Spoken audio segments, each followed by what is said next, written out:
Wow. Shout out to the Rams. And the Raiders. All right, man. So, But Bradley Chubb is a monster. Let's next one. Xavier Rhodes, who we talked about, along with Richard Sherman, Darius Slay, and I think there was one more lockdown corner in that group. They're all actually working out together. Richard Sherman posted a picture. And, well, Tom Brady actually commented on the picture, and he added Cam Newton, Aaron Rodgers, and one more quarterback. I can't remember who it was. But he was like, it might have been Drew Brees, and he was like, damn. Old dads. Y'all cornerbacks are getting together? I might have to get the QB gang together. So, you got to take a tangent on NFL players working out together in the offseason? I mean, it's nothing new. I just know they're probably not running 40s because Richard Sherman is definitely going to be the slowest one there. My tangent on it is, how lit is that defensive back group chat, though? It's lit. Like, they all probably hate Tom Brady. They're like, dog, Drew Brees is... Dog, what? Block? They're probably like, the best quarterback Sherman, block Brady. Why are you following him? Why are y'all following each other? Why are you playfully being petty with each other? I don't like this. But yeah, man, throw some receivers in there, and you might have an epic pickup game for the ages. And Josh Gordon is just sitting back like, I'm just here to destroy all of you. That man looks like a freak of nature / term. Like he didn't look this great when he was putting up 1,600 yards with like 4 different quarterbacks throwing him the ball. So yeah, shout out to the Cleveland Browns. Tyrod Taylor, I'm rooting for him. I'm rooting for all black quarterbacks, even Jameis Winston's dumbass.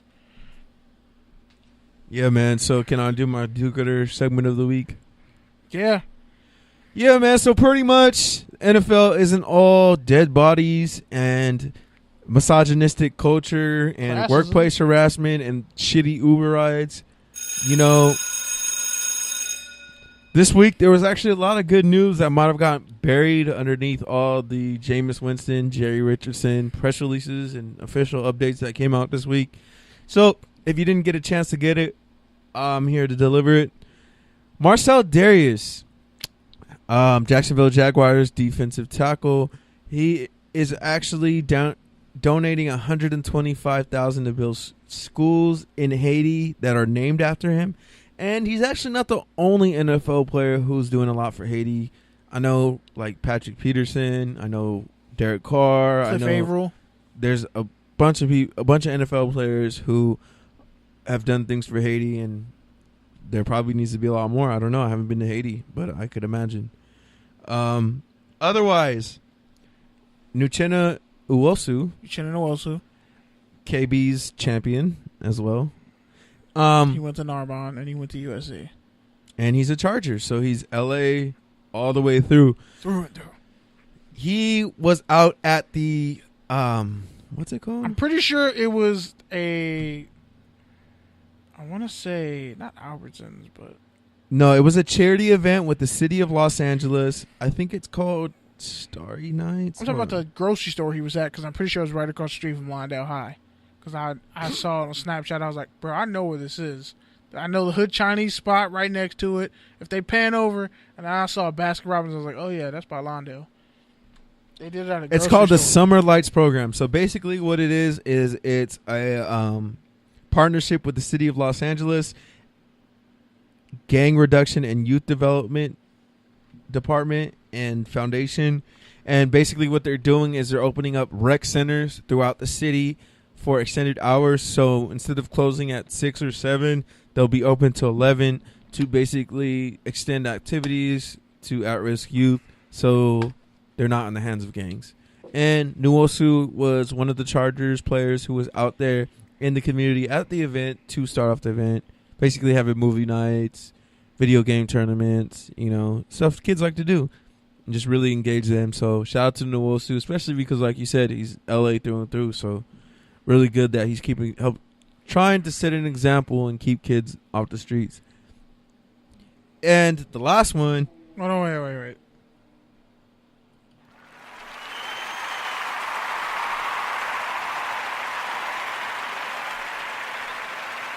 And the last one, usually I like to just give one, but because there was so much good and so much bad this week, I just wanted to share all of it. It's actually a dual award for Josh Norman and Demario Davis. For those of you who don't know, with all the topical news about what's going on with families at the border and kids basically being ripped from their parents' arms, Norman and Davis have actually been going to Walmart and buying a bunch of necessities, toothbrushes, Listerine, backpacks, books, toys, all these different things that kids need so that when they get out of the detention center and juvenile facilities that they actually have something and they're not just left with nothing. Shout out Demario Davis plays for the Saints. He's a linebacker. Josh Norman is a corner for the Washington Redskins. Yeah, man. So basically, all NFL players are not shit. So there's a lot of them that do good work in the community, and they don't get enough visibility on it. So that's why I like to shout them out. Really good people. Plus, we're on the Good News radio station and in the Good News radio station, so it's just good to share some good news. And you said that about 20 times, so I'm probably going to take a shot later. So it works. Oh, yeah. Another point I forgot to left out. Patrick Peterson is joining that cornerback group this week. So, a big group of corners. I feel like there's some jealousy. Like Ahkello Witherspoon is just getting by. He's Ahkello. Like, yeah, he's in the group too. But out of Colorado. Yeah, he's like the weakest one. He's coming up. Yeah. Richardson's like, hey. Sherman's like, hey, he's my guy. He's going to be good. He's 6'2". He was actually better than Isaiah Oliver. All right, man. You want to take it to the rants? Yeah. You want me to go first or you want to go first? I think you should go first. All right. Touchdowns and tangents. You know how we like to end the show with a 1 to 5 minute rant. Whatever feels right. Basically a monologue just talking about the different things we got going on in our life, whether they're good or bad, and some overall positivity to leave you to listen to throughout the week. Basically, just our final words, our final FaceTime, uninterrupted monologues. So, for me, the biggest thing is I don't really know what I'm going to say. I forgot it. I had something good, but whatever. Keep going. Basically, man, if you're out there listening to this, I appreciate you. I hope you'll share this show because it does take a lot of work and it does take a lot of time. Not just recording, but also getting here, going through the whole process of putting together storylines. And we hope we leave you with something to enjoy your week, whether you're on the bus, whether you're on wherever you're at. But yeah, man, I don't really have much else to say other than just work on yourself because like KB said last week, be the change you don't see and do the work that people don't see because that's the work that takes the most energy and reaps the less tangible, measurable benefits, at least to the outside world. So, yeah, man, that's just something I've been trying to do, just working on myself. Been going through a lot, so just trying to maintain and get by, and that's about it. Oh, and shout out to Drake's album dropping. I heard it's trash already. It's already out. But, yeah, basically the verdict is out on Twitter that it's trash, especially the rap side. Heard the R&B side is good, but we'll see. Scorpion, I was excited, but Twitter pretty much shitted on me. So, yeah, that's about it. Go ahead, KB. Fantastic. I almost pulled up Pusha T the games we play. I almost did, but I don't want to get a copyright. Man, it's been a really interesting summer. It just started. I'm gonna just say this. It's important that when you sacrifice for people, that they know it comes from a pure place. Like, don't be that person that does something for somebody and then you always have to throw it up in their face. sometimes, and I think everyone's guilty of this at times, we don't even know it when we're doing it. But I would say just when you are sacrificing for someone, do it out of the pureness of your heart, or just the pureness of that action. And my biggest thing that I want to get on, don't worry, this doesn't end all like gooey and emotional and shit. I got jokes. Forgiveness. I find myself at a point in my life where forgiveness is more than just something that that we say to like squash a beef. Like, forgiveness really,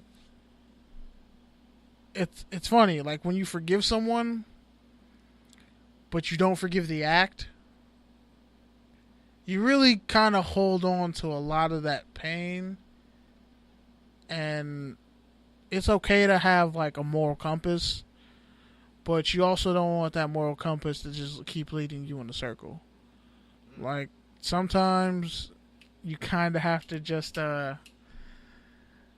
sometimes shit, you just gotta throw the compass away and start on a new journey. I think that's the hardest part. With me, I've been through a lot of shit.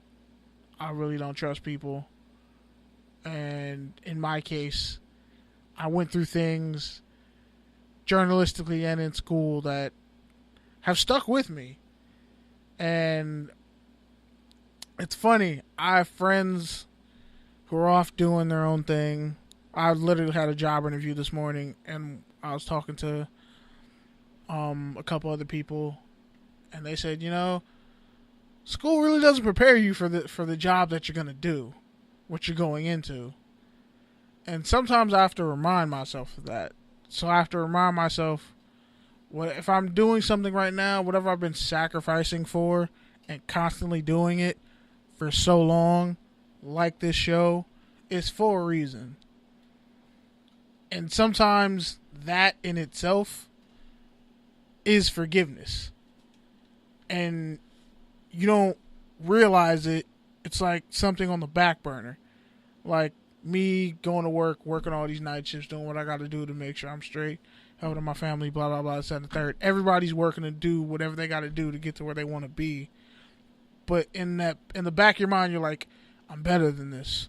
I know I'm better than this. I want better than this.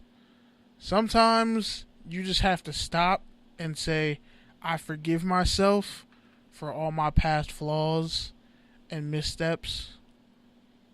And I give myself the opportunity to be forgiving in the future if I fuck up again. Because, like, none of us really know where our story is headed, if we're even the ones who are going to be the ones to finish it or ride it out. It might be some shit like 300 where, like, somebody comes after you and tells your story. So, yeah, I'm working on being present in being forgiving and understanding forgiveness towards people and situations. And also, I saw a video of this priest slapping the shit out of a baby because it wouldn't stop crying.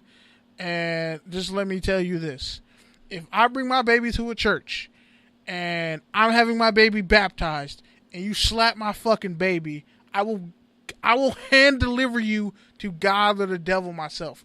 You can pick either one you want. But you're going to slap, like this priest bitch slapped a newborn baby. It was horrifying. Like, paintbrush, he wouldn't stop slapping the kid. Because the kid kept crying. Like, I don't know. I think that's probably why when I was a baby, when I was born, I pissed in the doctor's face because he slapped me. And my mom was like, oh no, what are you doing? I don't play that shit. Don't slap people in the face if you don't want to get slapped back. Shout out to Nipsey Hussle. And we're done. Yeah, man. That's why I like for when you go first better, because you usually give me some inspiration. But yeah, man, that's like just an old tradition. I mean, people do that a lot. Nah. Bi- No, newborn, like he newborn slapped the babies baby have like not slapped a 7 lot. too many times. Like that's nah, that's my like a G, thing. he Like, slapped the baby. like I you know said, it's your a thing. doctor. Like that's the thing. He slapped. That's the No, thing. no. Sometimes you pinch the baby's feet. Like you want a nerve reaction out of the kid. Like my mom was like, "You slapped my son, you fucked up. You don't."